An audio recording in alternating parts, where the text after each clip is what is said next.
सबसे पहले अपने शरीर को ढीला छोड़ दीजिए। दिन भर की भागदौड़, शोर और चिंताओं को एक पल के लिए कमरे के बाहर छोड़ दीजिए। अपनी आंखें बंद कीजिए और कल्पना कीजिए एक गहरे, मखमली काले रंग की।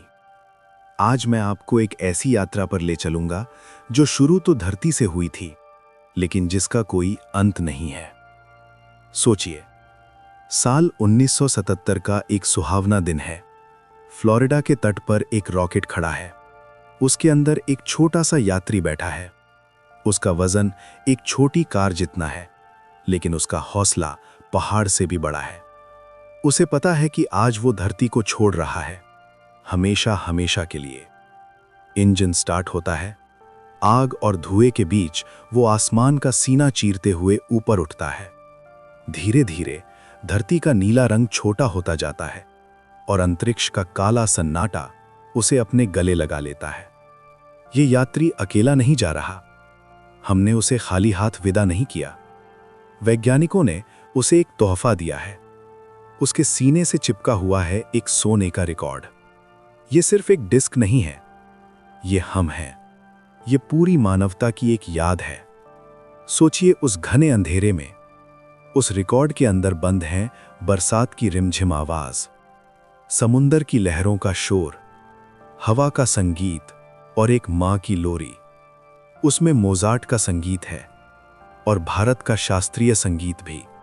हमने उस बेजान मशीन को एक दिल दिया है, ताकि अगर लाखों साल बाद किसी अनजान दुनिया का कोई जीव उसे ढूंढे तो वो जान सके कि ब्रह्मांड के एक छोटे से कोने में इंसान नाम के जीव रहते थे, जिन्हें प्यार करना और संगीत बनाना आता था। उसका सफर बहुत लंबा है। चलते चलते वो हमारे सौर मंडल के सबसे बड़े राजा बृहस्पति के पास पहुंचता है। वहां वो देखता है एक लाल रंग का विशाल तूफान, जो पिछले 300 सालों से चल रहा है। वो तूफान हमारी पूरी धरती से भी बड़ा है, लेकिन हमारा नन्हा यात्री डरा नहीं। वो चुपचाप उस विशाल ग्रह को सलामी देकर आगे बढ़ गया। फिर वो पहुंचा शनि के पास।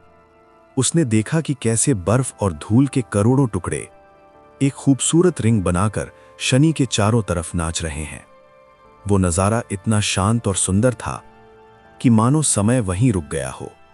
उसने वहां से कुछ तस्वीरें लीं और चुपचाप उस बर्फीली ठंड में आगे बढ़ता रहा, अपनी मंजिल की ओर जो उसे खुद नहीं पता थी। साल आया 1990। वो चलते चलते धरती से 6 अरब किलोमीटर दूर जा चुका था। तभी नासा के वैज्ञानिकों ने उसे एक आखिरी आदेश दिया, जरा पीछे मुड़कर देखो। उसने अपना कैमरा घुमाया और उस विशाल अंधेरे में एक छोटी सी, बहुत छोटी सी नीली बिंदी की फोटो खींची। वो नीली बिंदी, वो कोई तारा नहीं था, वो हम थे। वो हमारा घर था। उस एक छोटे से धूल के कण पर हमारे सारे सुख दुख, हमारे सारे राजा और रंक, हमारे सारे युद्ध और हमारी सारी खुशियां समाई हुई थीं। इतनी दूर से देखने पर धरती की सारी परेशानियां बेमानी लग रही थीं। उसने उस आखिरी झलक को अपनी मेमोरी में कैद किया और फिर हमेशा के लिए अपना कैमरा बंद कर दिया, ताकि वो अपनी बाकी ऊर्जा अपने सफर के लिए बचा सके। आज वो हमारे सूरज के प्रभाव क्षेत्र को भी पार कर चुका है। वो अब इंटरस्टेलर स्पेस में है, तारों के बीच की खाली जगह।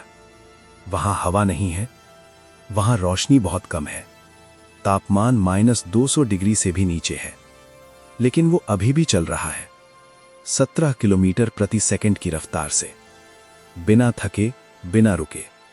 उसकी बैटरी धीरे धीरे खत्म हो रही है। अगले कुछ सालों में वो हमसे बात करना बंद कर देगा।